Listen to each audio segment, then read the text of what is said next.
kuin vielä. No niin, tallennus on nyt päällä ja ole hyvä Pirkko, sinä toimit webinaarin puheenjohtaja, niin ota ohjat käsisi. No niin, kiitos paljon. Hei, mä oon Taureni Pirkko Fabasta ja toimin tämän webinaarin tämmöisenä emäntänä. Ja meidän haluhan on saada tänään tietää suomalaisten nautojen ympäristökestävyydestä ja merkityksestä suomalaisessa ruoantuotannossa.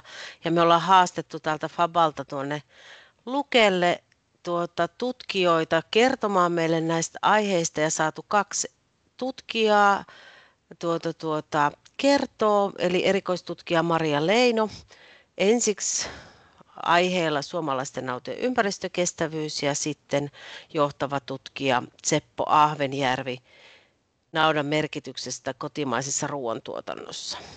Ja molemmat on pitkän linjan tutkijoita olleet Lukella ja Helsingin yliopistossa tehneet työuraa liittyen erilaiseen nautojen ravitsemukseen, jalostukseen, ympäristöön liittyvissä asioissa. En lähde tarkemmin sitä heidän tutkijauraa erittelemään, mutta että joka tapauksessa vuosikymmenien työ on jo takana, että tietämystä ja taitoa kyllä on. Mutta eiköhän me pitemmittä puheita Maria päästetään lauteille. Ja me ollaan ajateltu niin, että kuunnellaan sekä Marian että Sepon alustukset tähän alkuun ja sitten avataan yleinen keskustelu ja kommentointi sitten meille, jotka linjoilla ollaan. Mutta niin kuin Ulla-Mari sanoi, niin käyttäkää vapaasti keskustelualuetta, minä sitä seuraan ja jos otan vapauden sitten nostaa sieltä asioita, jos tuntuu siltä, että siihen kohtaan sopii, mutta lopuksi käydään ne sitten myöskin varmasti läpi. Hyvä. Siirretään puheenvuoro Marialle. Kiitoksia ja kiitos, että kutsuitte minut tänne pitää tätä esitystä mielenkiintoisesta aiheesta ja hyvää aamupäivää kaikille kuulijoille. Kuten Pirkko tuossa mainitsikin, niin puhun teille nyt suomalaisten nautojen ympäristökestävyydestä, että en pelkästään katso ilmastoasioita, vaan laajemmin sitä kestävyyttä. Ja tässä seuraavassa niin näytän teille nyt tämän esityksen rungon, mitä tässä niin kuin päällisin puolin tässä esityksessä käsitellään. Eli ensin katsotaan ihan ilmastofaktoja ja sitten katsotaan Suomen nautakarjasektorin kestävyyttä suhteessa muihin maihin. Ja sitten katsotaan seuraavaksi sitä, että minkälaisia muutospaineita EU-tason ja kansallisen tason politiikka ja kansalaisten ja kuluttajien vaatimukset aiheuttaa sitten nautakarjasektorille. Tähän nyt ei rajoitu pelkästään siihen nautakarjasektoriin, vaan yleensä ottaen maatalouteen ja koko ruokajärjestelmään. Ja sitten lopuksi hahmottelen sitä tulevaisuutta, jonka niin kuin itse näkisin, että mitä meillä on mahdollisuus tällä nautakarjasektorilla. Mutta lähdetään liikkeelle noista ilmastofaktoista. Halusin ottaa ensin tällaisen dian, jossa käydään pikkasen läpi näitä kasvihuonekaasuja, koska myös tuntuu, että nykyinen julkinen keskustelu niin ehkä on hämärtänyt joitain tiettyjä aspekteja, ja me halusin tuoda ne esiin taas, että tulee ehkä parempi kokonaiskuva tilanteesta. Niin ensin tahdon korostaa, että kaikkien kasvihuonekaasupäästöjen vähentäminen on ehdottomasti hyödyllistä, mutta sitten yksi tärkeä tekijä on ymmärtää se, että metaani ja hiilidioksidi on hyvin erityyppiset kasvihuonekaasut, ja metaani on tällainen lyhytikäinen kasvihuonekaasu, jonka puoliutumisaika on vain noin 12 vuotta. Ja tämä tarkoittaa sitä, että jos me nyt lähdetään me pystytään vähentämään esimerkiksi nyt nautojen metaanipäästöjä vaikka sillä tavalla, että vähentää nautojen lukumäärää sellaisilla alueilla, jossa on niillä niin kuin tavallaan ylimäärin, jos ajatellaan nyt jotain vaikka pohjois-amerikkalaisia feedlotteja tai jotain muuta, sellaisia keskittymiä, joissa on tosi paljon nautoja, tai sitten parannetaan niiden esimerkiksi rehun käyttökykyä, tai tehdään näitä kaikkea, niin tämä tarkoittaa sitä, että metaanipäästöt vähenee, ja se johtaa sitten ilmaston viilenemiseen. Ja sitten taas hiilidioksidi on hyvin toisen tyyppinen kasvihuonekaasu. Se on kumulatiivinen ja sen hajoamisprosessi on tosi hidas. Se on monimutkainen prosessi, mutta se kestää satoja vuosia ja ilmastotutkijat on kommentoinut, että jopa vuosituhannen. Eli tämä tarkoittaa käytännössä sitä, että jos me tänä päivänä lopetettaisiin kaikki maapallon hiilidioksidipäästöt, niin silloin silti niiden negatiiviset vaikutukset jatkuisivat vuosisatoja eteenpäin. Niin tämä ero on tärkeää pitää mielessä. Ja tämän takia siis näiden hiilidioksidipäästöjen kumulatiivisuuden takia niin on kriittisintä vähentää niitä hiilidioksidipäästöjä mahdollisimman pian.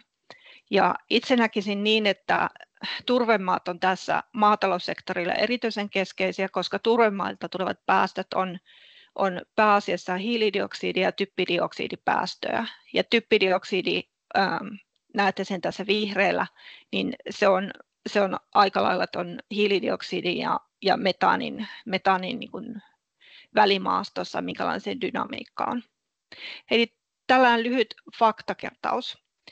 Sitten jos lähdetään katsoa ihan virallisia kasvihuonekaasuinventaareja, niin tässä on eri sektoreittain ja eri kaasuittain viime vuoden tilastoista niin kasvihuonekaasupäästöt. Ja tässä me nähdään, että energiasektorilta tulee kaikista eniten kasvihuonekaasupäästöjä, ja näistä valtaosa on nimenomaan sitä hiilidioksidia, jonka hajoamisprosessi on hyvin, hyvin hidas ja joka oli kumulatiivinen. Ihan samalla tavalla teollisuusprosesseista ja tuotteiden käytöstä niin tulee tosi paljon hiilidioksidia, kun taas maataloudessa nähdään, että typpidioksidi ja metaani on sitten siellä suurimmat päästölähteet, ja tässä nimenomaan tämä tumma dityppidioksidi on niitä turvepeltojen päästöjä etupäässä. No, sitten seuraava graafi kuvaa sitten maataloussektorin kasvihuonekaasupäästöt eri luokittain. Täältä näkyy mikä on mitäkin. Ja tässä nähdään tosissaan tämä tummalla oleva alue tai palkiton maatalousmaiden päästöt, josta suurin osa oli niitä turvemaiden päästöjä. Ja yhtä lailla täällä on aika isona tämä kotieläinten ruoansulatus. Ja sitten muut osa-alueet on pienemmällä osuudella. Sitten jos me lähdetään katsomaan suomalaisten lypsylehmien metanipäästöjen kehitystä, niin tämä oikealla oleva graafi, niin tämä pohjautuu Huhtasen ja Aspatsevin ja Nousiaisen 2022 artikkeliin, jonka perusteella he on todennut, että lypsylehmien tuotekilokohtaiset päästöt, eli suhteessa tuotettuihin energiakorjattuun maitokiloon nähden, on vähentyneet 36% vuosien 1960 ja 2020 välisenä aikana. Ja sitten lypsylehmien kokonaismetaanipäästöt on vähentyneet noin 56%, eli huomattava vähennys näiden vuosikymmenien aikana. Ja suurin tekijähän on tietenkin se, että lehmien lukumäärä on laskenut huomattavasti, mutta yhtä lailla se lasku voi sanoa, että se johtuu siitä, että koska lehmistä on tullut tehokkaampia, eli niiden tuotostaso on selkeästi noussut, ja tämä taas johtuu, kuten me varmaan kaikki kuulijat tiedämme, niin paremmasta jalostuksesta, paremmasta hoidosta ja ruokinnasta.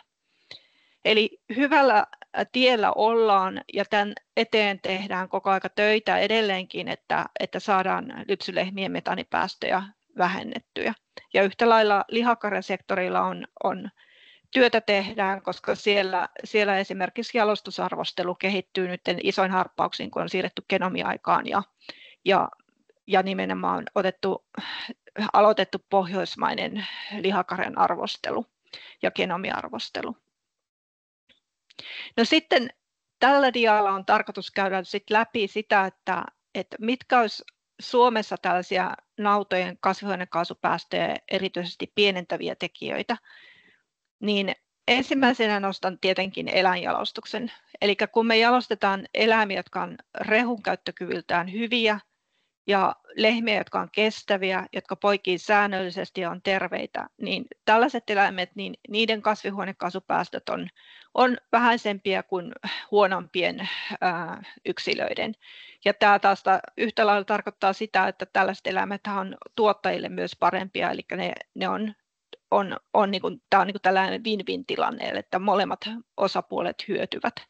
Ja sitten ihan yhtä lailla tuotantopotentiaali on tärkeää, mihin jo tuossa aikaisemmalla kalvolla viittasin, että lypsylehmillä hyvä maitotuotos ja sitten emolehmien tärkein tuotos on se elinvoimainen vasikka, joka kasvaa nopeasti teuraspainoon ja luokittuu hyvin. Ja toisaalta tämä taas sitten on lypsylehmillä myös tämä vasikkatuotos tärkeää, että sieltä tulee elinvoimaisia vasikoita, jotka sopii siihen käyttötarkoituksensa. No sitten seuraava iso asia on maitolihaohjelma. Eli Suomessa suurin osa naudanlihasta tulee maitosektorilta, eli noin 80%. Ja tämä selkeästi vähentää meidän päästöjä verrattuna systeemiin, jossa tämä naudanlihan tulisi erikoistuneesta tuotannosta pääasiassa, niin kuin jossain Pohjois-Amerikassa. Ja tämän voisi sanoa tällaisen maitolihaohjelman uuden tulemisen.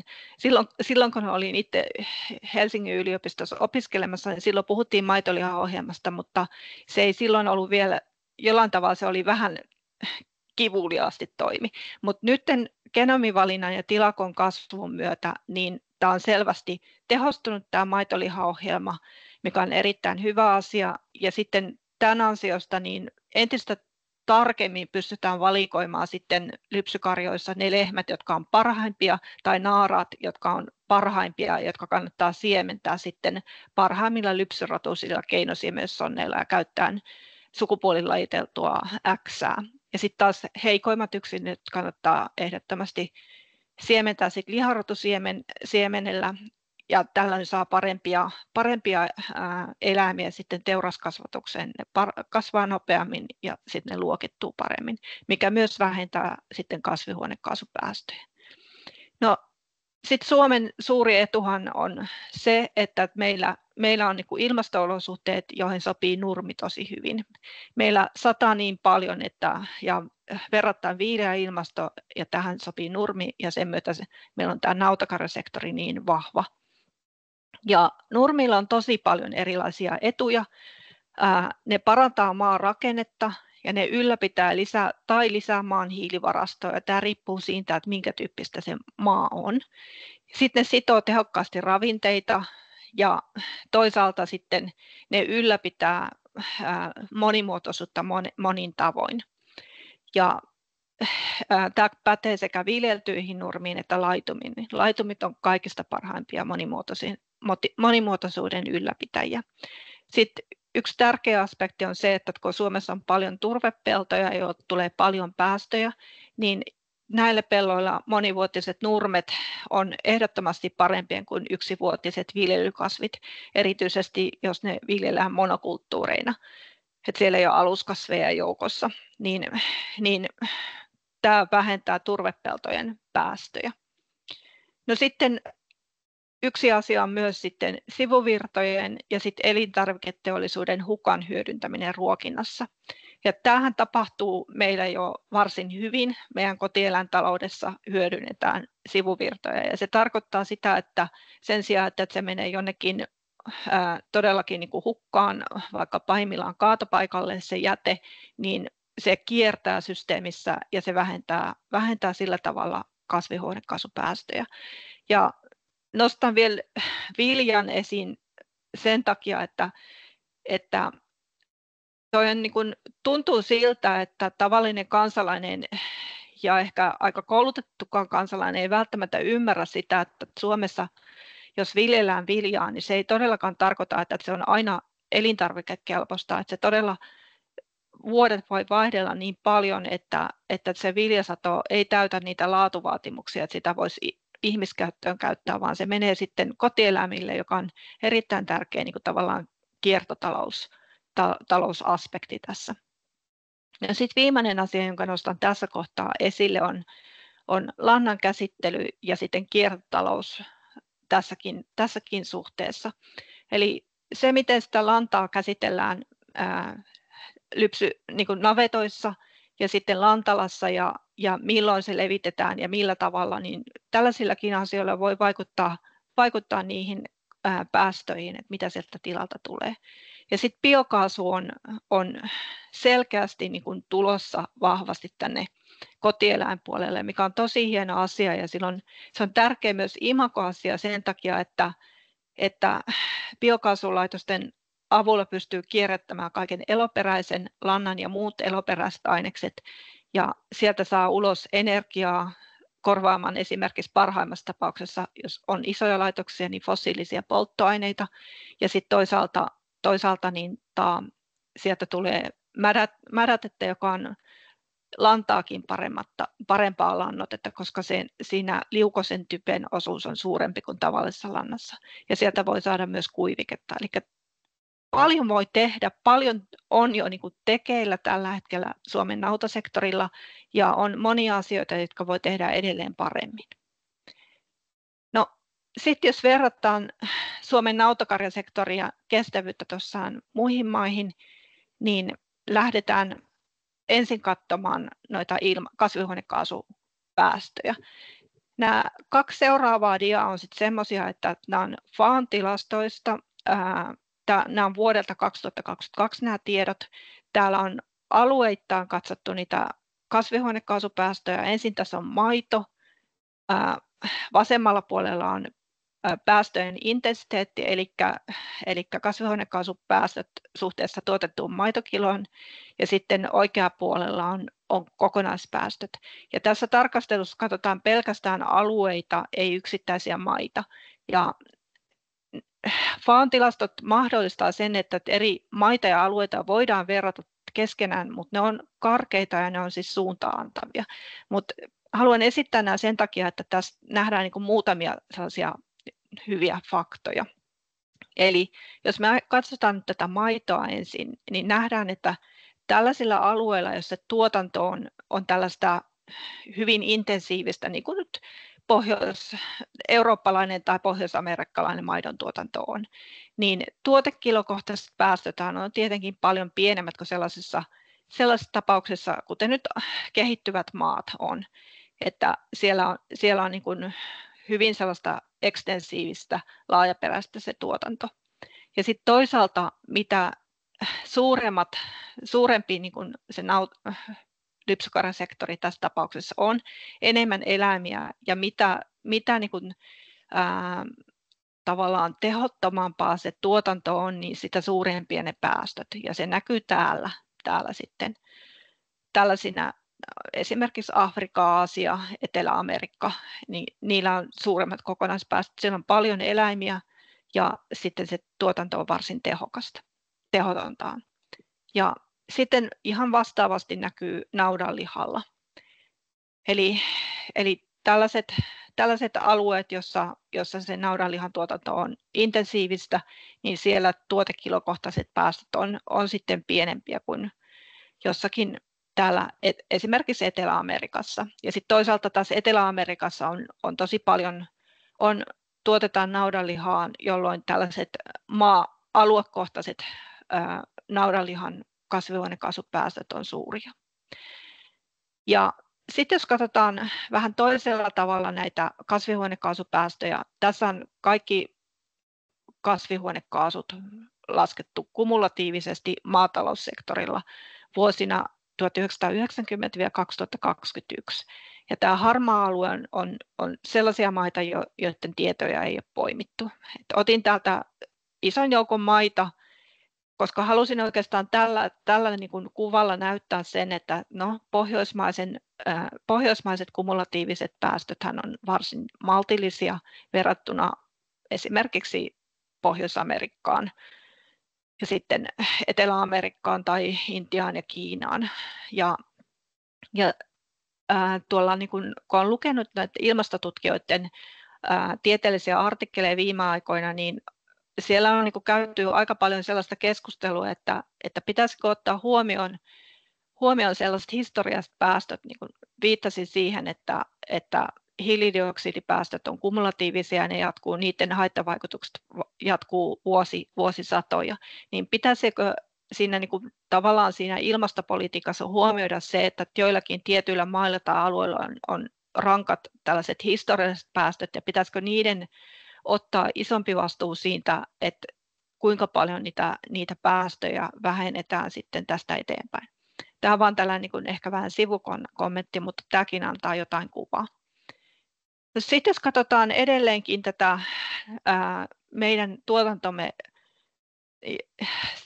niin kuin kestävyyttä suhteessa muihin maihin, erityisesti Eurooppaan, niin sitten nähdään tässä esimerkiksi, että Suomen vesivarathan on Euroopan suurimpien joukossa.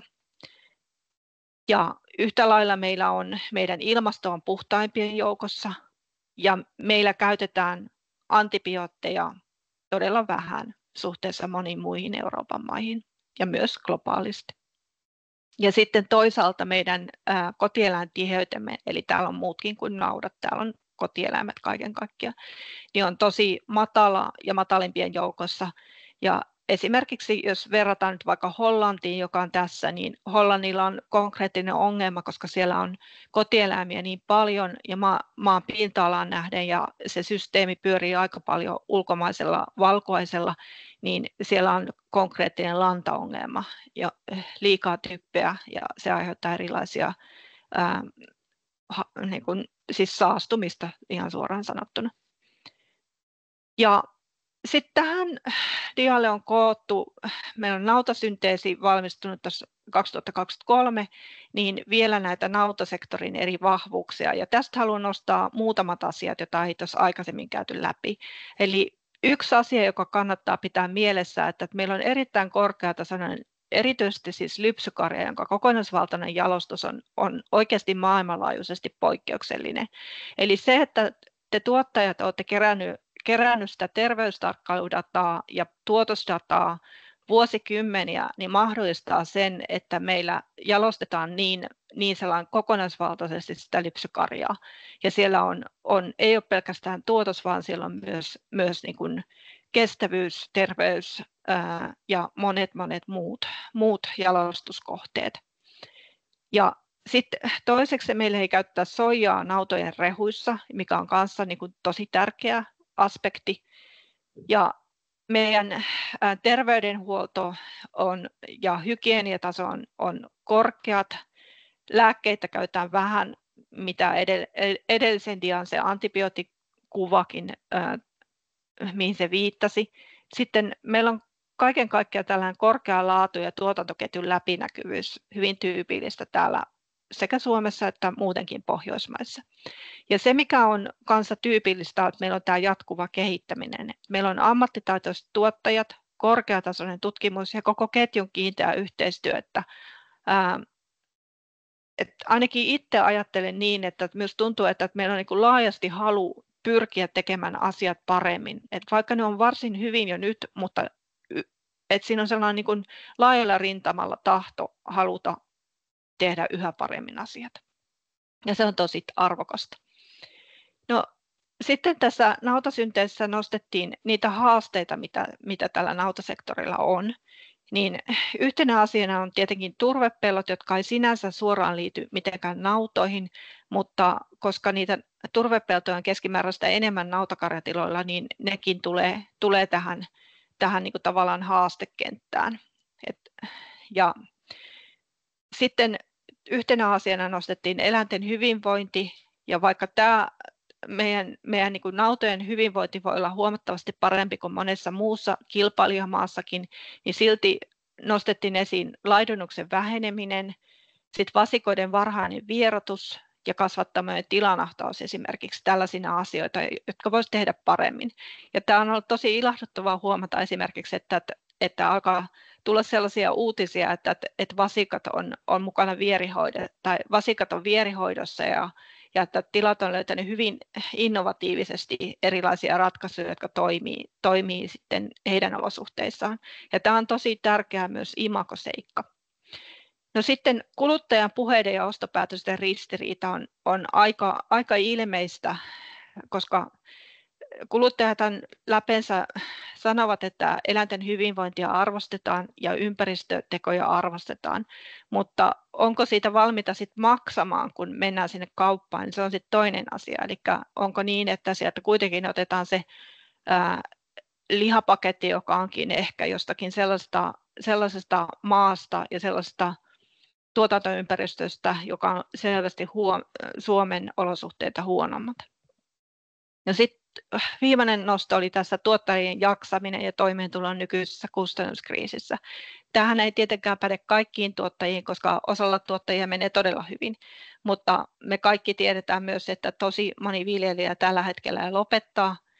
Eli tämä on oikeasti kuitenkin sellainen asia, johon pitää kiinnittää huomiota. Ja sitten myös se, että löytää seuraajia niille tiloille. Että voi olla elinvoimaisia tiloja, mutta että mistä löytää sinne niin kuin seuraajan. No sitten, jos mennään katsomaan muutospaineita, joka tulee tuolta politiikkasektorilta sekä kansalaisten ja kuluttajien suunnalta, niin mihin se niin kuin tavallaan on niin kuin se muutospaine työntämässä tätä maatalous- tai nautakarjasektoria tässä tapauksessa. Niin olen itse tässä, tai ollaan kollegojen kanssa pohdittu tätä asiaa, ja olen niin kuin kerännyt tähän tällaisen listan, joka me ajattelee, että jollain tavalla on kerätty sellaiset ehkä heikotkin signaalit tai hyvinkin voimakkaat signaalit, jota tuolta niin kuin eri tahoilta tulee, poliittisesta keskustelusta, kansalaismielipiteestä ja niin poispäin. Niin näen aika vahvasti niin, että tuleva kotien niin kuin maatalous, niin siellä ekosysteemi ja eläinten hyvinvointi, niin se nostetaan entistä enemmän esiin.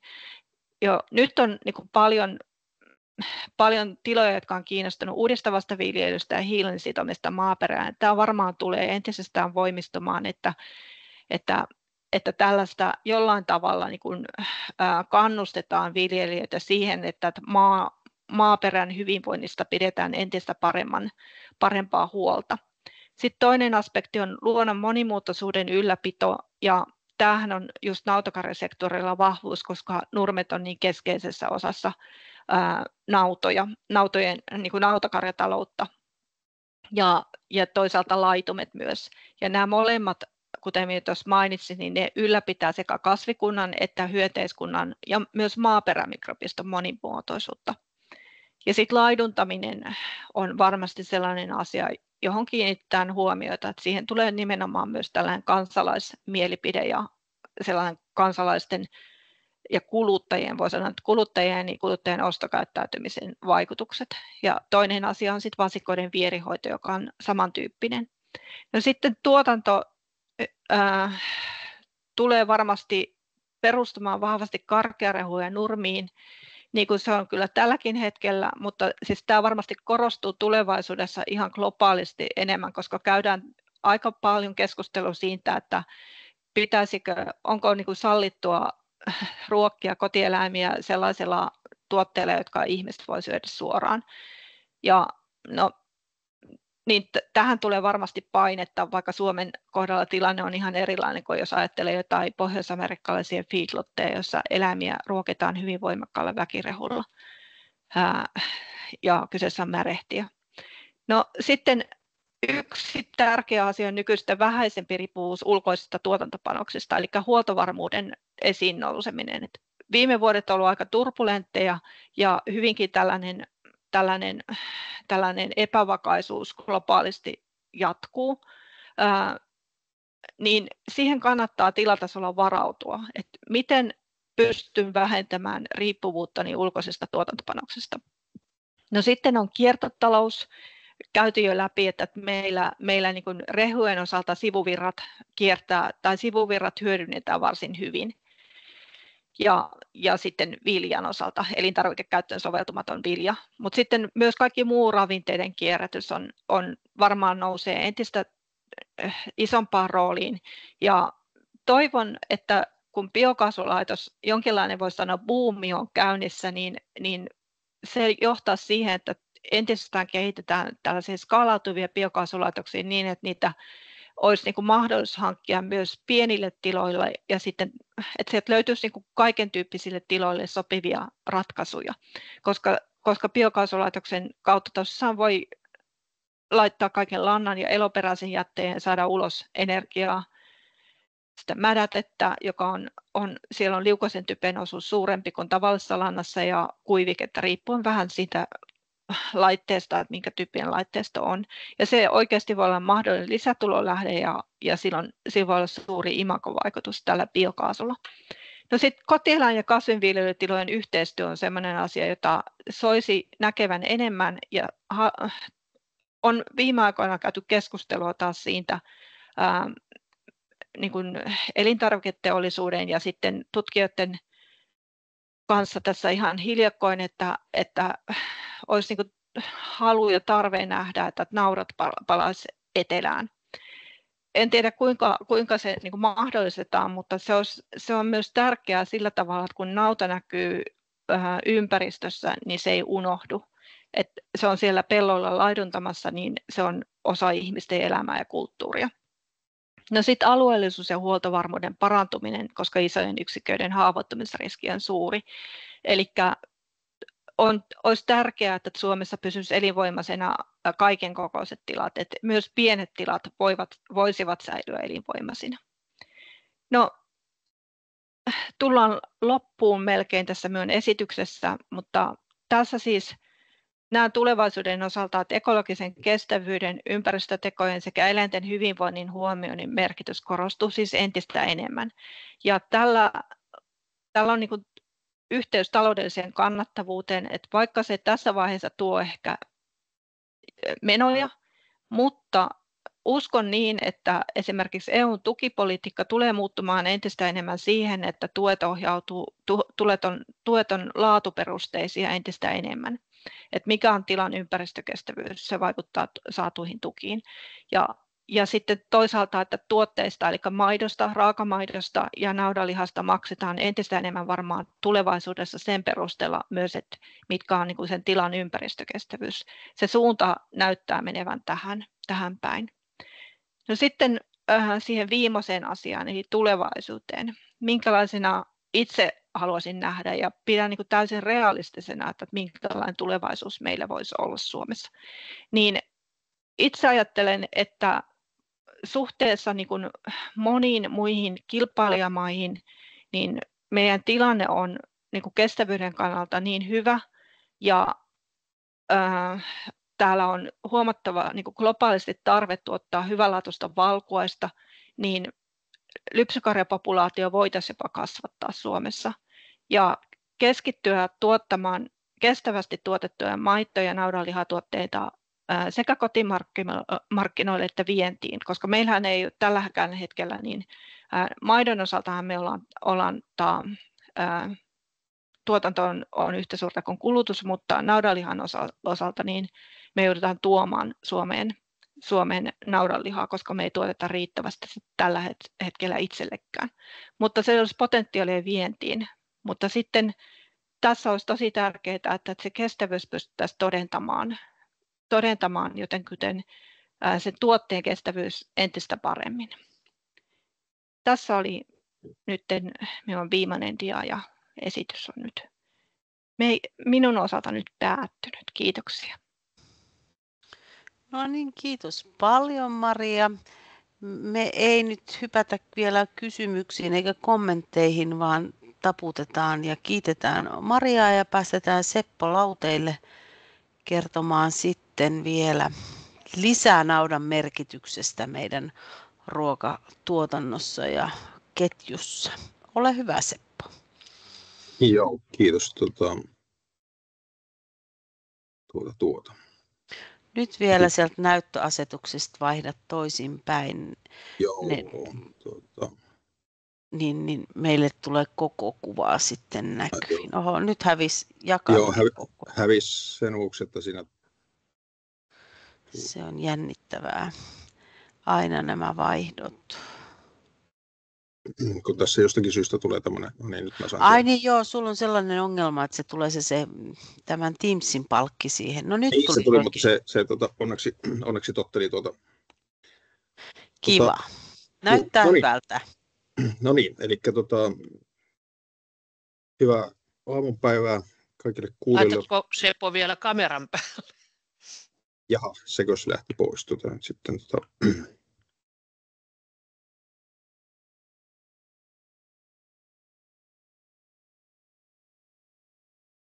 Tuliko se kamera päälle nyt?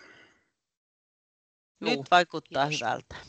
Okei, eli tämmöinen otsikko minulle annettiin kuin naudan merkitys kotimaisessa ruoantuotannossa. Ja sanotaan, että vähän väljästi tämän olen niin kuin, sillä tavalla ymmärtänyt, että tässä puheenvuorossa puhun aika paljon siitä, mikä on niin kuin maidon merkitys ihan niin kuin ihmisen ravitsemuksessa. Ja tuossa nyt sitten, jos tämä suostuisi siirtymään tämä minun esitys tästä nyt sitten. Noin. Eli sisällys on suurin piirtein tämmöisillä alaotsikoilla nyt luonnehdittavissa, eli ensin puhun siitä, kuinka kotieläintuotteiden ja maidon merkitys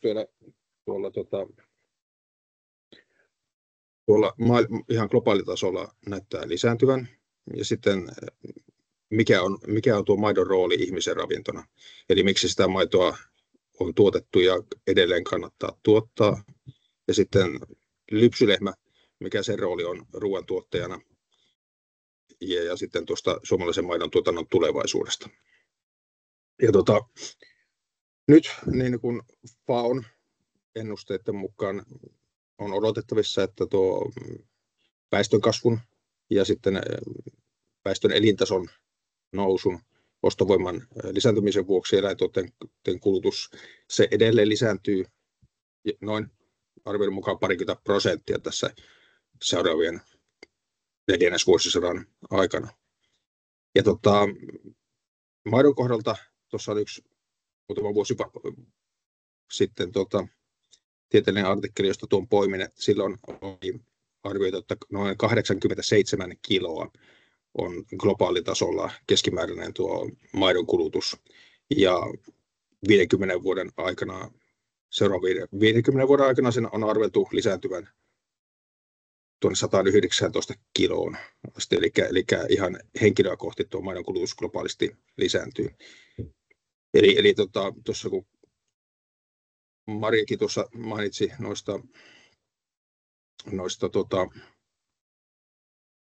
siitä, kuinka Suomessa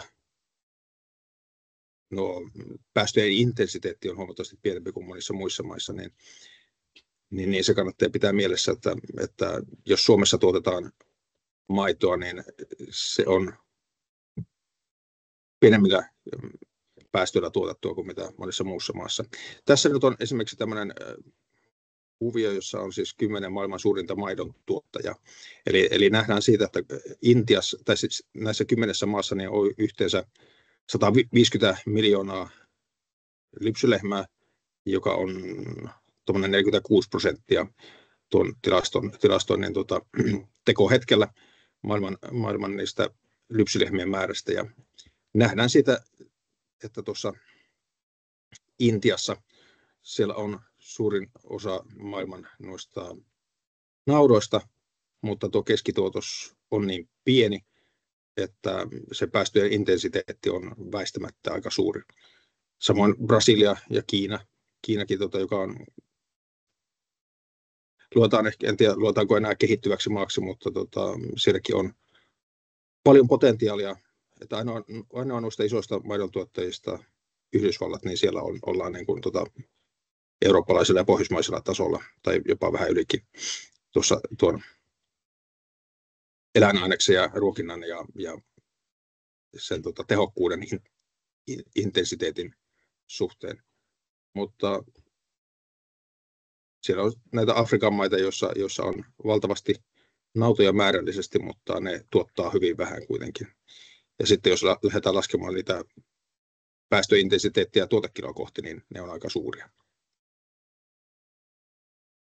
Tuossa nyt sitten niin edelleen tänä päivänäkin pitää edelleen paikkansa se, että maailmalla on paljon aliravittuja ihmisiä, tai sitten tämä käsite, tämmöinen malnutrition, se käsittää myöskin huonon ravitsemuksen, joka usein johtaa tällaiseen ylipainoon, eli alipainoisia ihmisiä, joiden kalorinen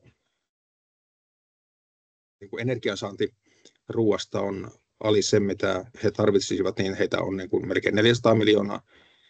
Ja sitten alle 5-vuotiaista lapsista niin pyörästi 150 miljoonaa on ikänsä nähden lyhytkasvuisia, mikä tarkoittaa sitä, että heidän ravitsemuksensa ei ole sillä tasolla, että se mahdollistaisi tuon normaalin pituuskasvun.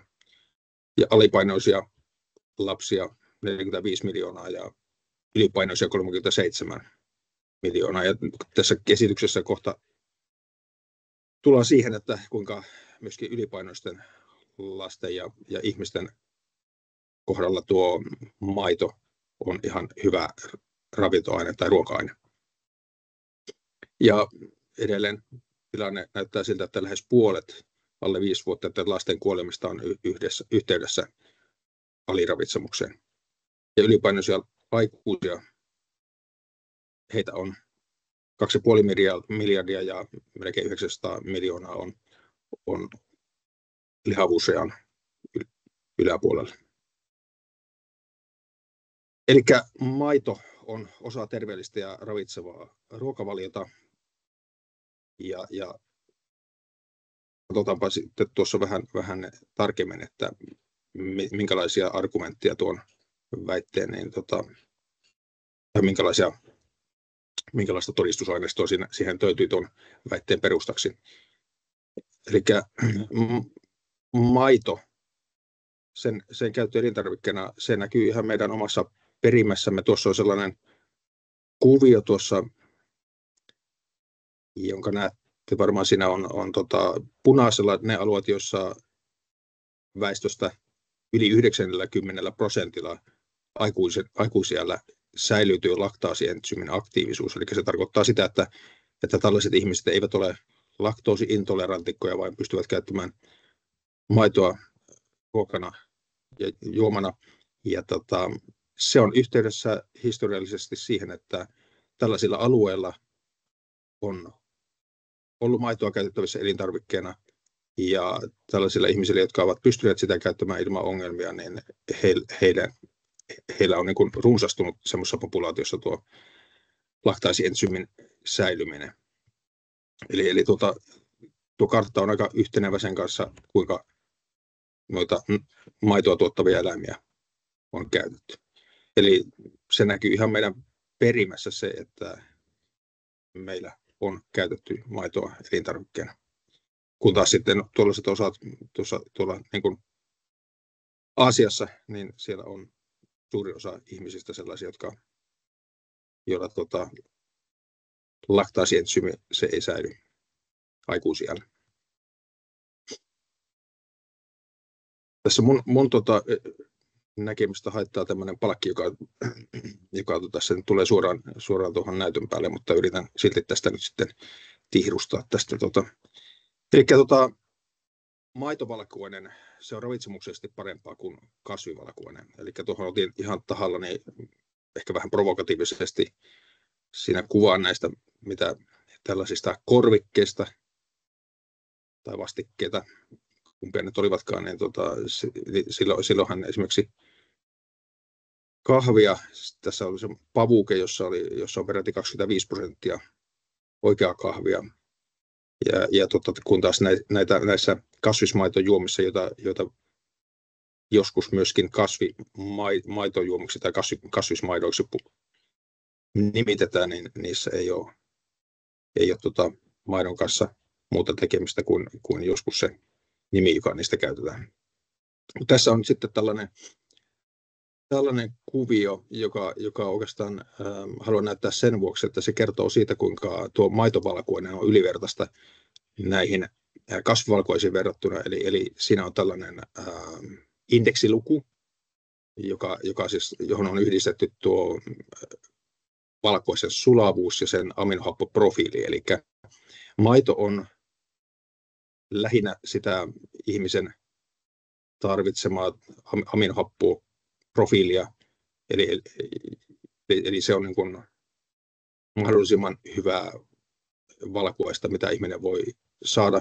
No liha on toinen sitten, mutta tässä tämä indeksiluku on, se vaihtelee vähän tutkimuksesta riippuen heraproteiinilla ja jauheelle tulla 100 ja 120 välillä, kun taas sitten jollakin herneproteiinille se on luokkaa 60. Soijavalkuainen, joka on paras aminohappoprofiililtaan kasvivalkuaisista, niin siellä se on noin 80, ja sitten mielenkiintoista, että riisiproteiini, jota vaikka tuolla Hämeenlinnan Prisman hyllyllä on tarjolla kuntoilijoille, kuntosaliharjoittelijoille riisiproteiinia, niin sen suhteessa tuohon maidonvalkuaiseen, niin sen arvo on semmoinen noin 1/3. Eli toisin sanoen se tarkoittaa sitä, että riisiproteiineja pitäisi teoriassa niin kuin syödä 3 kertaa enemmän kuin maitovalkuaista, että päästään samaan niin kuin ravitsemustilanteeseen. Ja myöskin viljan valkuainen on kaukana siitä, mitä maidon valkuaisen arvo on. No sitten tuossa poimin muutamia tutkimuksia sillä tavalla, jotka on ihan väestötasolla havaittu, kun noita kasvimaitojuomia jo niin paljon kulutetaan, että sieltä on ihan mahdollista tehdä vertailevaa tutkimusta. Ja tässä on ensimmäisenä tällainen kanadalainen tutkimus, jossa oli 55 034 iältään 2-3-vuotiaista lasta tutkittu ja heidän pituuskasvuaan ja sitten sen yhteyttä tuohon maidon kulutukseen. Ja tuossa on tuo viitekin, voitte halutessanne siihen tutustua sitten tarkemmin, mutta siellä pari havaintoa. Eli 3-vuotiailla lapsilla, sellaiset, jotka olivat saaneet 7 desilitraa päivässä oikeata maitoa, lehmänmaitoa, heidän pituutensa oli 1,5 senttiä suurempi kuin mitä kasvipohjaisia juomia kuluttaneet ikätoverinsa. Ja siellä havaittiin myöskin tällainen määrällinen yhteys, että jokaista päivässä kulutettua kupillista, joka nyt on suurin piirtein tuo vähän reilu 2 desilitraa, niin tuo pituusero maitoa ja kasvipohjia juomien saaneiden lasten välillä kasvoi aina 0,4 senttiä kupillista kohti, eli maitoa kuluttaneet lapset olivat pitempiä. Sitten niin tämmöinen tutkimus, jossa oli kuntosaliharjoituksen ja proteiinilisän vaikutuksia tutkittu, ja siinä todettiin, että tuo sekä soijavalkuainen että maitovalkuainen lisäsivät kuntosaliharjoituksen vaikutuksia, eli lihasmassan kertymistä, mutta siinä oli kuitenkin ero tuon maitovalkuaisen hyväksi. Ihan mielenkiintoista, että kun on tällainen tutkimus, jossa on ihmisiä, joka on aika vaikeasti varmaan kontrolloitava tutkimuskohde, niin saatiin ihan tilastollisesti merkitsevä ero. No sitten tuossa on tämmöinen meta-analyysi, 12 tutkimusta, jossa oli 12-18-vuotiaiden lasten pituuskasvua ja maidon saantia selvitelty, ja siinä myöskin saatiin tämmöinen yhteys, että lasten pituuskasvu lisääntyi 0,4 senttiä vuodessa jokaista päivittäistä kupillista, eli 245 millilitraa maitoannosta kohti.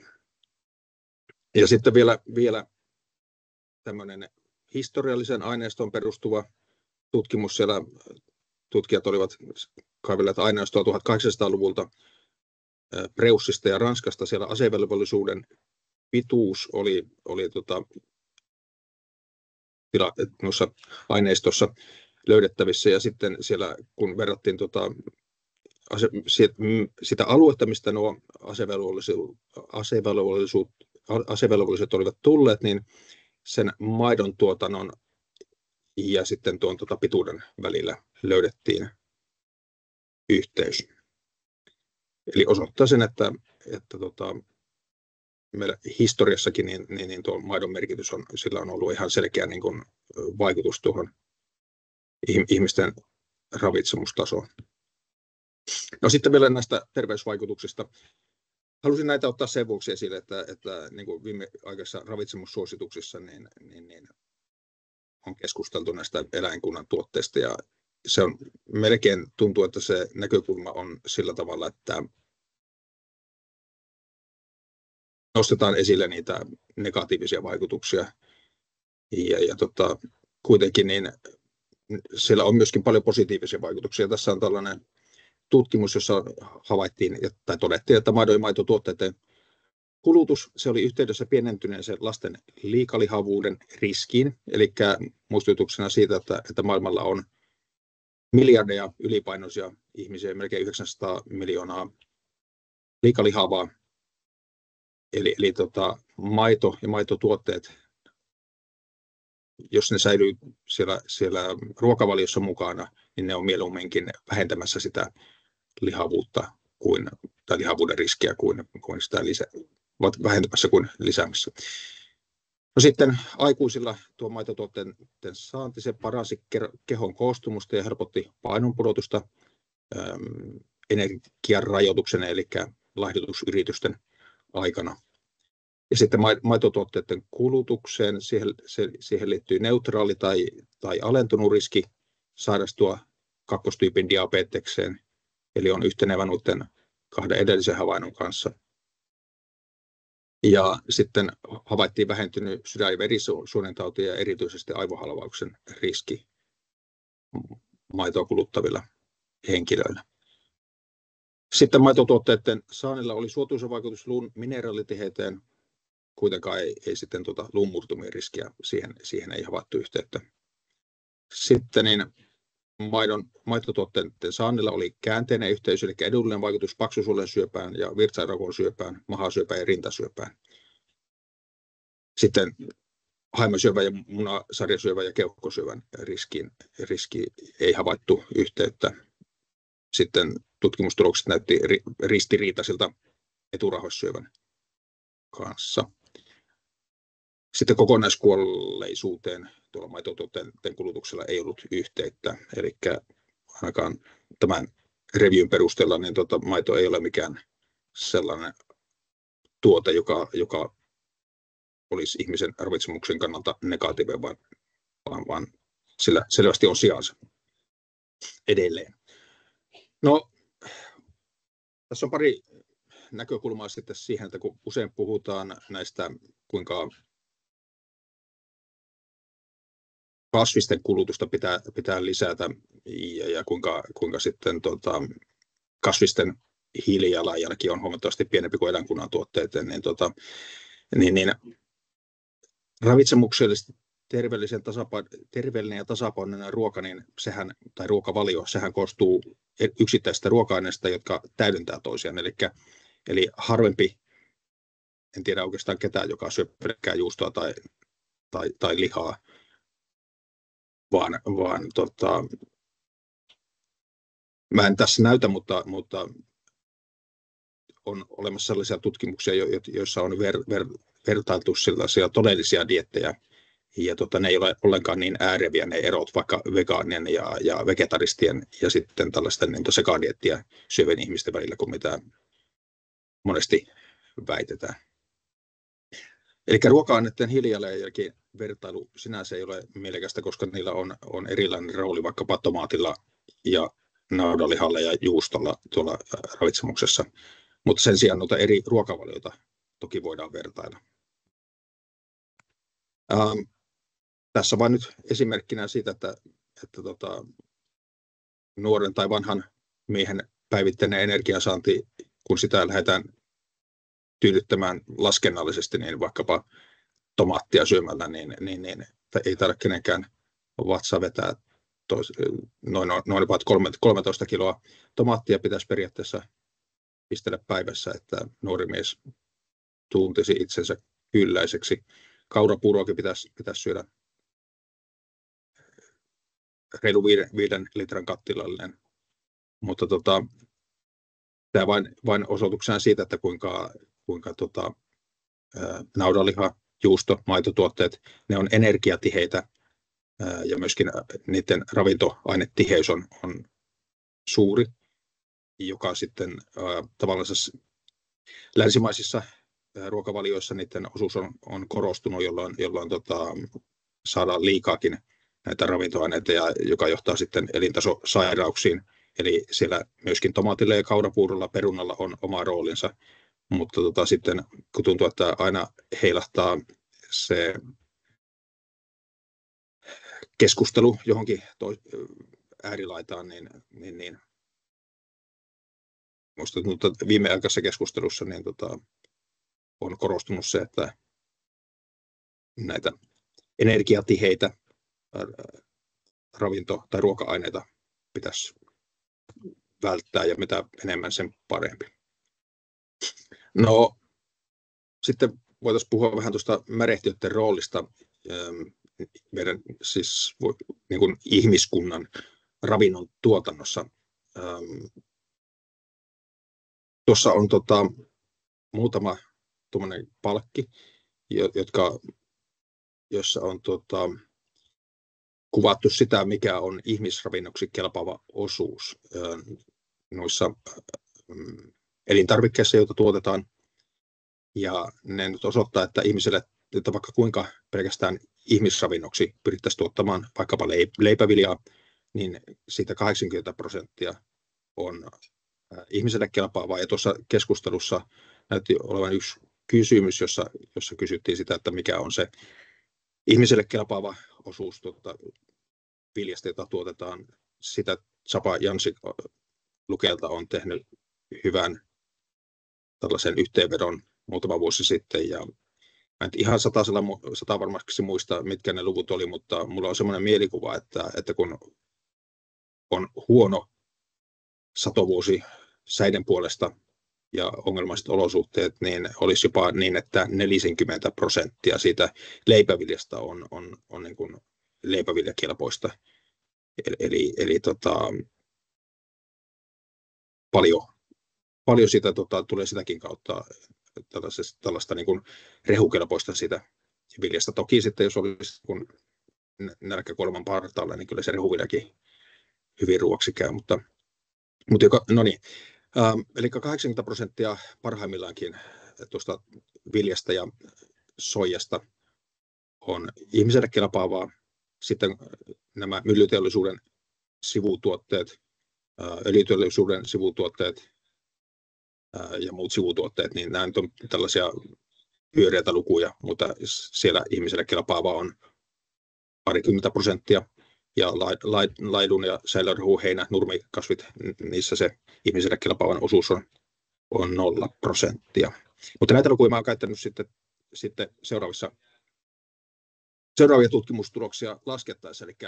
Eli tässä oli meillä tämmöinen empiirinen koe, joka on tuossa Nautalehdessä viime vuoden puolella julkaistu. Ja tässä on tällainen valkuaisen muuntosuhde. Eli se kertoo siitä, että kuinka paljon ihmiselle kelpaavasta ravinnosta lehmä tuottaa takaisin. Eli jos tuo suhde on 1, niin se tarkoittaa sitä, että lehmä tuottaa sen verran ihmiselle kelpaavaa valkuaista kuin mitä se itse kuluttaa. No nyt kannattaa muistaa se indeksiluku, mitä mä tuolla näytin aikaisemmin, että se esimerkiksi viljan valkuaisen biologinen arvo on semmoinen alle puolet siitä, mitä maitovalkuaisella, eli todellisuudessa nämä luvut ovat niin kuin alakanttiin. Mutta tässä kokeessa vain todettiin se, että kun viljaa syötetään tuossa väkirehussa, siinä on 40% tai 55% siitä seosrehun kuiva-aineesta oli viljaa, niin siinäkin tapauksessa tuo lypsylehmä tuotti vähintään saman verran ihmiselle kelpaavaa valkuaista ja parempia ja laadultaan parempaa kuin mitä se itse söi. Ja sitten taas sitten, jos käytetään sivutuotteita ja nurmirehua, niin lypsylehmä tuottaa jopa 3 kertaa enemmän ihmiselle kelpaavaa valkuaista kuin mitä se itse syö. Ja energian osalta on suurin piirtein sama tilanne, että huonommillaankin niin lypsylehmä vähintään maksaa sen takaisin, mitä sille syötetään ja parempilaatuisena elintarvikkeena kuin mitä käytännössä sille syötetään. Mutta sitten niin, jos sitä halutaan painottaa sitä märehtijän kykyä tuottaa ihmiselle kelpaavaa ravintoa, niin tuommoinen 3 kertaa suurempi määrä sitä ihmiselle kelpaavaa ravintoa kuin mitä lehmä itse syö, niin ei ole mitenkään vaikeasti saavutettavissa oleva tavoite. No sitten vielä pari näkökulmaa tuohon, että miksi Suomessa kannattaa tuottaa maitoa. Maria tuossa nyt aika monta asiaa jo mainitsi, mutta tämä suhteellisen edun periaate, eli meillä on nuo vesivarat on todella hyvät ja suhteellisen edun periaatehan tarkoittaa sitä, että valtion tai alueen kannattaa erikoistua sellaisiin tuotteisiin, joissa se on vahva ja joita se kykenee valmistamaan suhteellisesti edullisemmin ja tehokkaammin kuin useimmat muut valtiot tai alueet. Eli luulen, että se on aika selvää meille useimmille, että nimenomaan maidon ja naudanlihan tuotannon osalta meillä on tuo suhteellinen etu verrattuna niin peltokasvituotantoon, puhumattakaan mistään sitten hedelmien vihannisten tuotannosta. Ja vielä tässä lopuksi nyt sitten yksi näkökulma, eli maailmalla tuossa oli arvioitu, että vuonna 2017 on käytettävissä 0,2 hehtaaria per henkilö ruoantuotantoon. Ja kun ihmispopulaatio tässä nyt sitten niin näyttää kasvavan ja jossakin vaiheessa puhkaisevan tuo 10 miljardin rajan, niin käytettävissä oleva peltoala vähenee, eli se lisääntyvä määrä ruokaa täytyy tuottaa pienemmällä peltoalalla. Mutta Suomessa laskin tuossa, että meillä on se 2,2 miljoonaa hehtaaria peltoa ja reilu 5,5 miljoonaa ihmistä, niin Suomessa on tuommoinen 0,39 hehtaaria käytettävissä peltoalaa, ja näyttäisi, että Suomen väestö ei tästä lähivuosikymmeninä ainakaan lisäänny omaehtoisesti, jolloin meillä tuo peltoala on käytettävissä myöskin siten, että siellä ja meillä on paljon mahdollisuutta nostaa tuota intensiteettiä, eli meillä on niin kuin kaikki mahdollisuudet halutessamme. Meillä on mahdollisuus vastata tuohon lisääntyvän elintarvikkeiden kulutukseen, ja kun meillä on tuo suhteellinen etu, niin näkisin niin, että Suomessa kannattaa tuota maidon tuotantoa kehittää edelleen sillä tavalla, että tulevaisuudessa sille tulee olemaan kysyntää.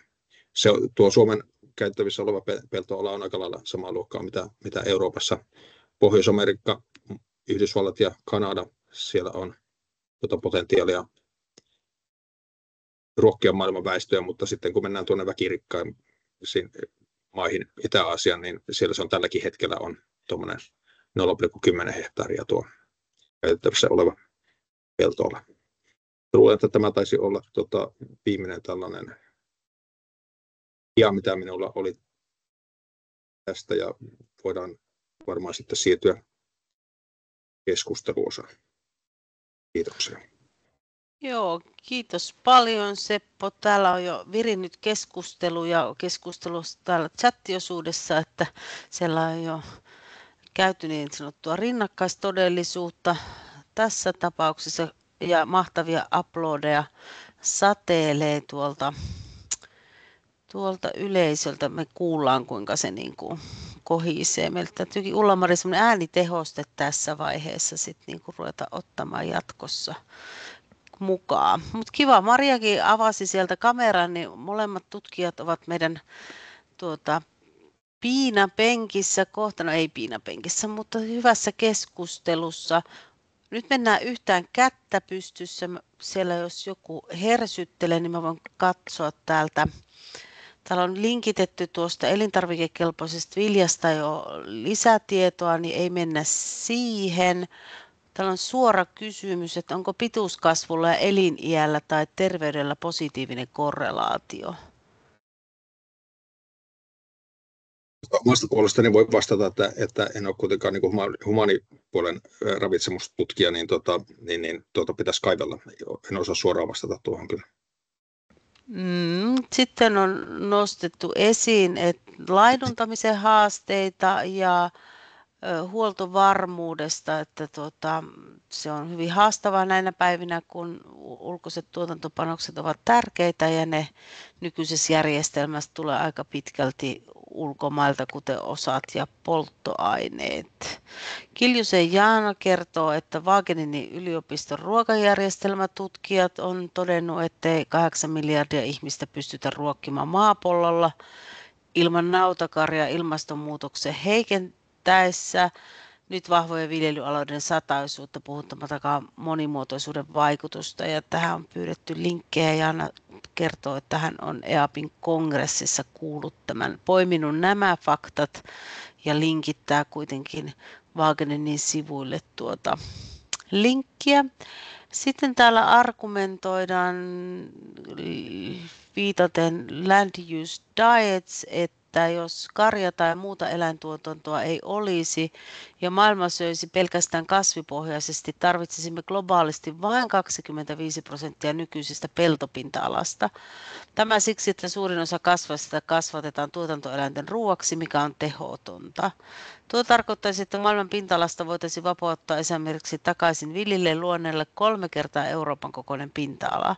Ja tässä skenaariossa voisimme siis ruokkia kaikki maailman ihmiset kasvisrannoilla eikä nälänhätää enää olisi. Niin tästä näkökulmasta katsottuna tuntuu oudolta tuo yllä mainittu, tämä Jaanan nostama Inge de Boerin väite, että ilman kotieläimiä ei tulevaisuuden ihmisiä ruokita.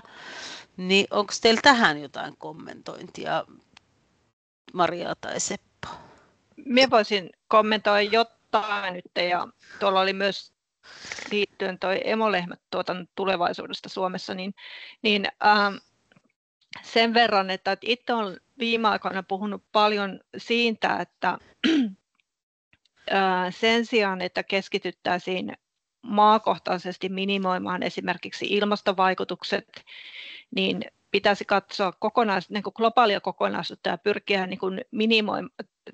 minimoimaan globaalit ilmastovaikutukset ja toisaalta pyrkiä maksimoimaan se kestävä maataloustuotanto globaalisti. Ja se kuva voi olla aika toinen, että jos tämä nykypolitiikkahan perustuu siihen, että katsotaan vain maatasolla, mutta jos se pistettäisiin uusiksi se systeemi, että yritetään miettiä, mikä on globaalisti paras ratkaisu ja kestävin ratkaisu, niin tilanne näyttäisi varmaan, voisin kuvitella, milloin voi sanoa, että olen täysin väärässä, ja tämä on se hypoteesi, mutta voisin kuvitella, että tuotanto, jossa maanviljelyssä viljeltäisiin sen kunkin paikan luonnonolosuhteita kunnioittaen. Esimerkiksi nyt meillä Suomessa, että koska meillä on viileät olosuhteet, sadantaan suurta, niin meille sopii se nurmi ja sitä kautta märehtijät.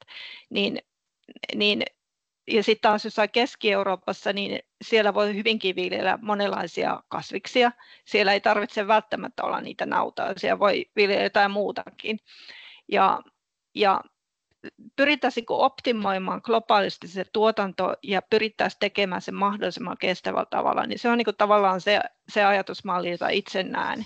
Ja sitten on täysin samaa mieltä myös siitä, että kaikki tällaiset esimerkiksi nautojen keskittymät, jos on valtavasti nautoja tietyllä alueella, niin vaikka se olisi ehkä ilmastokestävää, mutta se ei välttämättä ole millään muulla tavalla kestävää, ja se voi olla myös eläinten hyvinvoinnin kannalta erittäin epäedullista. Mutta me tiedä, tuohon emolehmätuotantoon me voi vastata jossain vaiheessa kuitenkin sitten. En tiedä, haluatteko te jatkaa tätä keskustelua? Onko sinulla, Seppo, tähän kommenttia vielä? No joo, no niin. Ensinnäkin, niin kuin tuossa tuli jo todettua, niin monesti märehtiä on se sellainen ainoa, joka pystyy hyödyntämään tällaisia kuitupitoisia sivutuotteita. Eli silloin kun märehtiä käytetään niin kuin järkevällä tavalla, että sillä on se oma luontainen rooli, niin silloin se lisää sitä ihmisen käytettävissä olevaa ravintoa. Eli se, että usein esitetään asiat niin päin, että on järkevämpää tuottaa suoraan ihmiselle ravintoa kuin kierrättää sen eläimen kautta. Kyllä varmasti, jos ajatellaan niin kuin, leipäviljaa tai rehuviljaa, usein tuotetaan semmoisilla alueilla, missä leipävilja on epävarmempaa niin kuin Suomessa, mutta sitten semmoinen näkökulma myöskin, että kun naudat suurelta osin syö ja tarvii myöskin niin nurmirehua, niin meidän oloissa sääolosuhteet ainoat, jotka oikeastaan voi pilata nurmirehun tuotannon, on kuivuus. Ja se on myöskin iso haaste sitten tuolla eteläisemmässä Euroopassa todennäköisesti tulevaisuudessa nimenomaan maidon tuotannolle. Mutta sitten edelleen niin nostetaan sellaiseksi tavoitetilaksi, että mahdollisimman vähän eläinkunnan tuotteita käytettäisiin. No, kyllä varmasti niin kuin vegaaniruokavalio, se pystytään koostamaan siten, että se on ihan tasapainoista ja täyttää ravitsemuksen tarpeet, mutta kun käytännössä on paljon ihmisiä, jotka eivät rohkenisin sanoa, että ei tuon taivaallista niin kuin, ymmärrä tai välitä ravitsemuksesta, niin silloin kun eläinkunnan tuotteita on siellä dietissä, ruokavaliossa edes jonkun verran, niin se varmistaa sen, että se kasvavien lasten ja myöskin ikääntyvän väestön, jolla kalorinen kulutus on aika pientä, niin että heidän ravitsemuksensa on täysipainoista.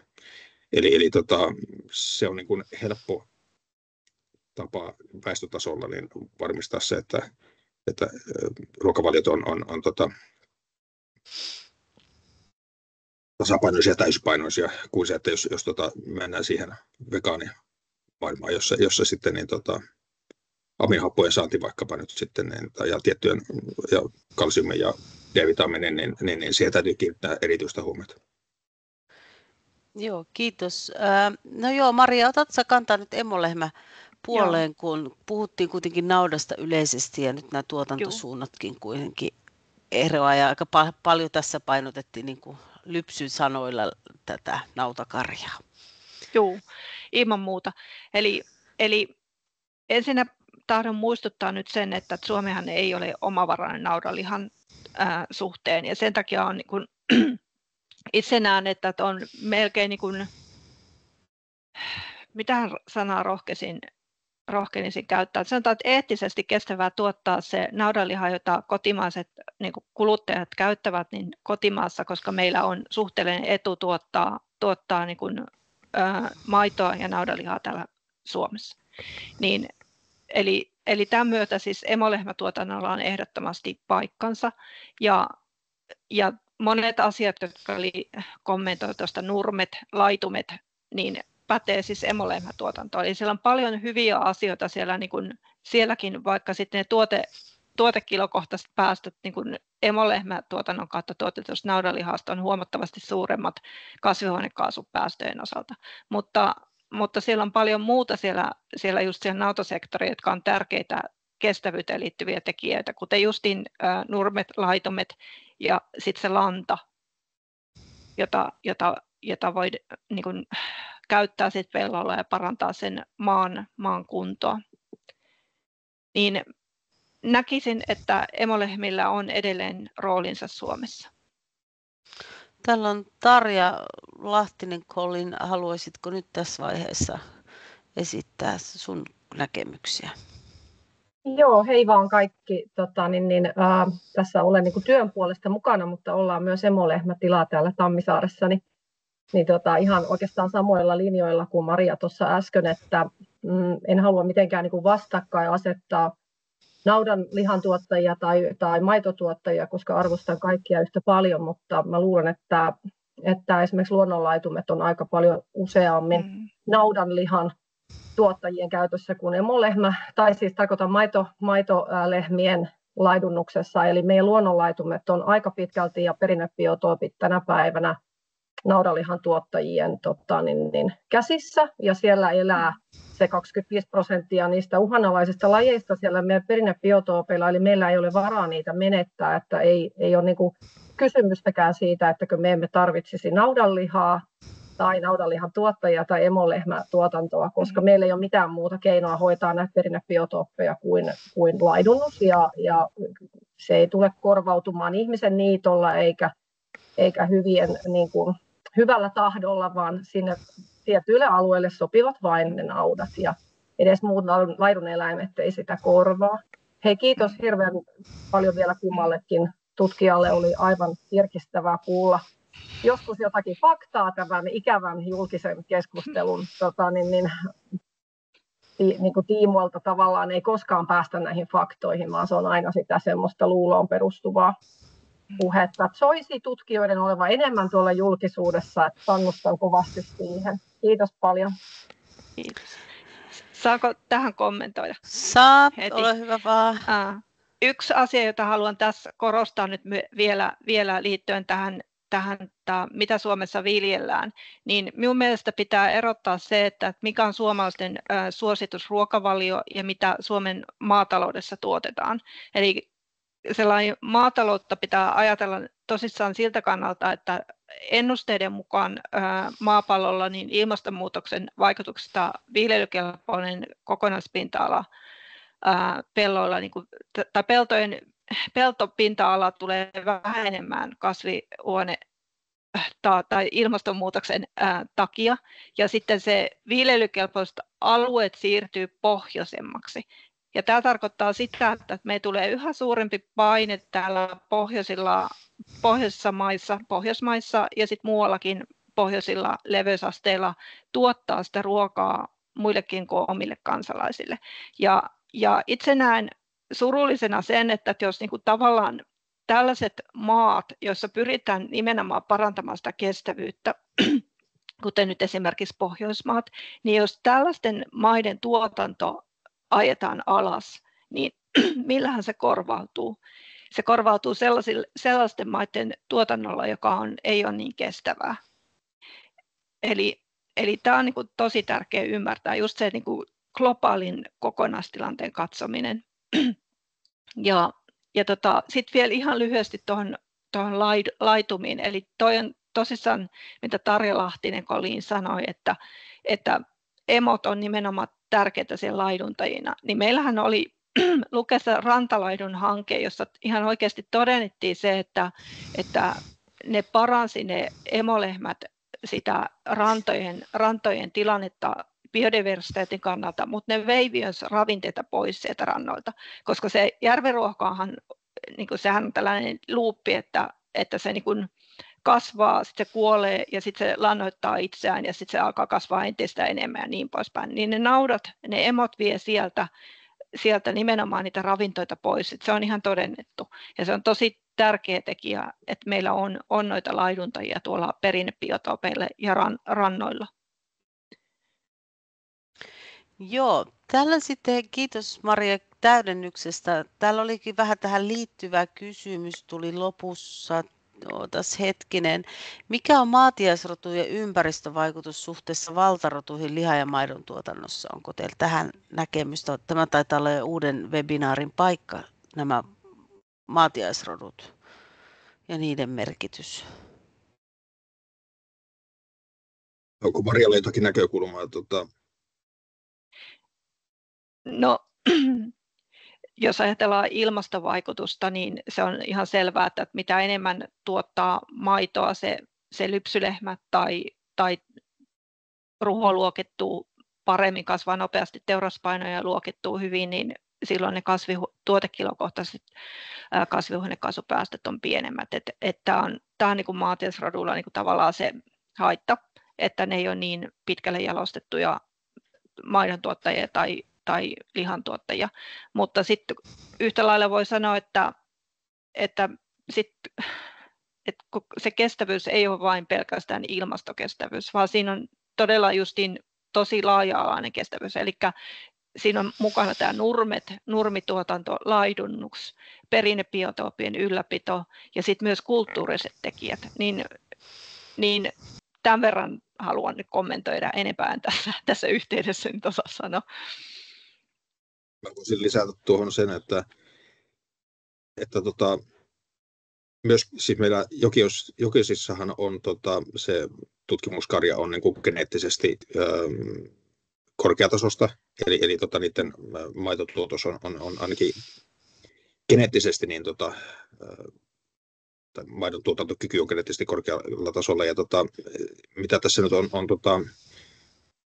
tällaisia ruokintatutkimuksia tehty, niin kyllä niillä edelleen on aika paljon joustomahdollisuuksia siinä ravitsemuksessa suunnata sitä niin kuin ympäristön näkökulmien, että jos ne olisi niin kuin, sanotaan, että jos se olisi taloudellisesti järkevää minimoida nämä ympäristövaikutukset, niin se lehmä kyllä antaa siihen, lypsylehmä, korkeatuottoinen ja geneettisesti korkeatasoinen lypsylehmäkin,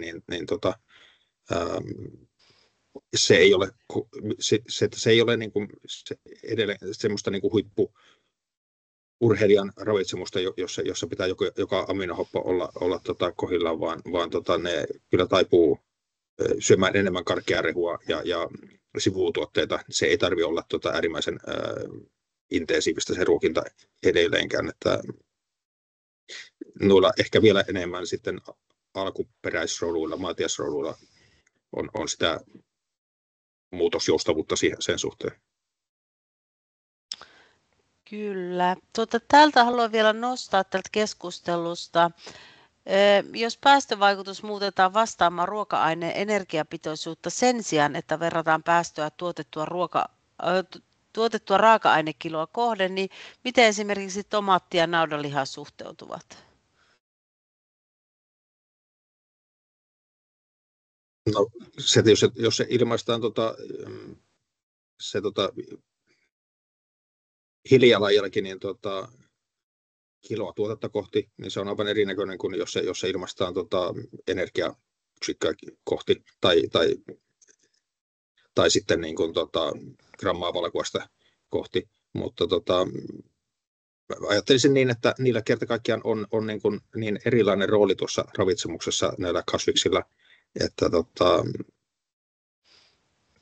siinä mielessä niin se on vähän keinotekoinen se vertailu. Toki, no niin kuin sanoin tuossa, että ruokavalioita tai diettejä voidaan vertailla, eli se oli joku ranskalainen tutkimus, missä oli yllättävänkin korkea tällaisilla, siis se hiilijalanjälki tällaisilla ihmisillä, jotka söivät paljon hedelmiä ja ilmeisesti, tai eivät niin kuin käyttäneet eläinkunnan tuotteita, mutta sitten tämmöinen sekaruokavalio niin ei ollut kuitenkaan kovin paljon suuremmat ne ilmastovaikutukset sitten, että elintavat muuten varmasti niin kaiken kaikkiaan niin eli matkusteleva vegaanista ruokavaliota käyttävä ihminen, niin päästöt voi olla suuremmat kuin mitä sekaruokavaliota syövällä ihmisellä, joka elintapa on erilaisia. Sitten täällä haetaan vielä niihin laskentatapoihin kysymystä, että lasketaankohan ihmisravinnoksi sulamattomat kuidut, eli semmoiset osat, joita myös pitäisi nauttia, mutta jotka eivät ravinnon lähteitä, kun oli kai se Sebon kaavio sit ihmisille sopivasta osuudesta. No se oli aika pyöreitä lukuja, mutta että kyllä ne niin kuin, sanotaan näin, että ne ihmiselle kelpaava osuus oli siinä mieluummin yliarvioitu kuin aliarvioitu, eli se on, että niin kuin, no esimerkiksi rypsirouhe, siitä oli arvioitu, tai siis siinä oli, että 20% siitä olisi ihmiselle kelpaavaa, mutta eipä sitä juuri missään hyödyntä, että jossakin Kanadassa esimerkiksi on niin kuin, yritetty eristää rypsirouheesta sitä valkuaista, mutta en tiedä, että se olisi vielä missään käytössä. Okei. No nyt minusta alkaa tuo vielä, ole hyvä vaan Maria, kyllä kanavaa auki. Tämä ruokavalio tarkasteluun ja niihin ympäristö- tai ilmastovaikutuksiin, niin meillä on tulossa Merja Saarisen ja Hanna-Maija Karikallion johdolla tällainen synteesiraportti, jossa nimenomaan tuodaan lisää informaatiota, nyt kun tuli ne uudet ruokavaliosuositukset, niin siihen liittyen taustatietoa, eli täältä voi sitten, jos on asiasta kiinnostunut, niin varmaan saada tomaatti- ja maitopuolen faktoja myös lisää sitten. Se olisi tarkoitus julkaista nyt tämän vuoden puolella. Okei, hei, täällä on vielä, minä olen hypännyt yli. Onko tutkimuksia Suomen maanviljely- ja karjankasvatuksen ympäristövaikutuksista ja päästöistä edes arvioita historiallisesti katsottuna, etenkin ennen kuin alettiin tehotuotantomalliseen maatalouteen ja koneellistettuun turvemaiden kuivatukseen?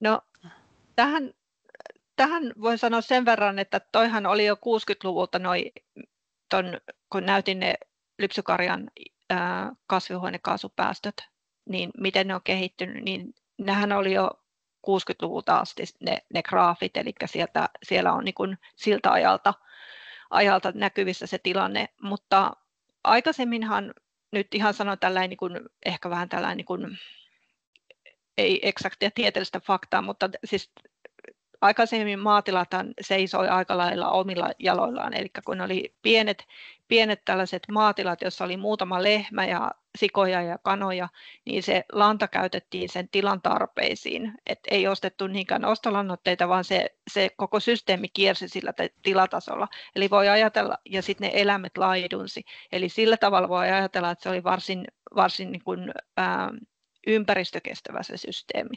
Mutta sitten toisaalta, jos ajatellaan sitten, että miten esimerkiksi oli ymmärrystä siitä, että mihin vuoden aikaan se lanta levitetään, millä tavalla tai kuinka lähellä vesistöalueita kannattaa viljellä, niin tällaista tietoa ei välttämättä ollut silloin niin paljon kuin nykyaikana. Tämän verran pystyn nyt kommentoimaan.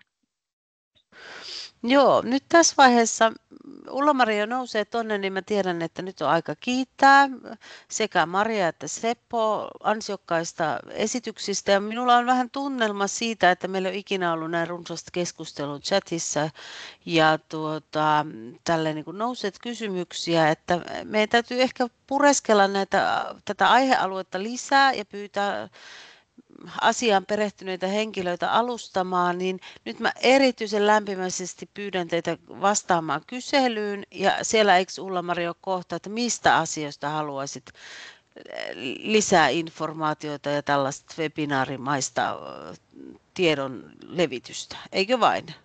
Kyllä vain, siellä on sellainen kohta ja se on erittäin tärkeää, jotta osaamme sitten tehdä valmistella sellaisia webinaareja, jotka kiinnostaa ja tuottaa lisää tietoa keskusteluun kotieläintuotannosta ja kotieläintuotannon puolesta. Ja musta tuntuu, että mä haluan nyt Jaana Kiljusen mietelauseeseen lopettaa tämän tältä keskustelualueesta. Eli loppujen lopuksi naudat ovat osa kiertävää hiiltä, lehmät syövät nurmea, pötsimikrobit tuottavat siitä metaania, joka muuttuu hiilidioksidiksi, jonka käyttää nurmi. Ilmakehän hiilidioksidi ei lisäänny lainkaan, toisin kuin esimerkiksi fossiilisten polttoaineiden kanssa. Oikein paljon kiitoksia ja hyvää päivänjatkoa meille kaikille ja nautitaan hyvästä suomalaisesta lähiruuasta, joka on korkealla pieteetillä meille tuotettu ja jalostettu sitten erilaisten kotimaisten toimijoiden toimesta. Kiitos, nähdään webinaari menissä. Haluatko Ulla-Mari sanoa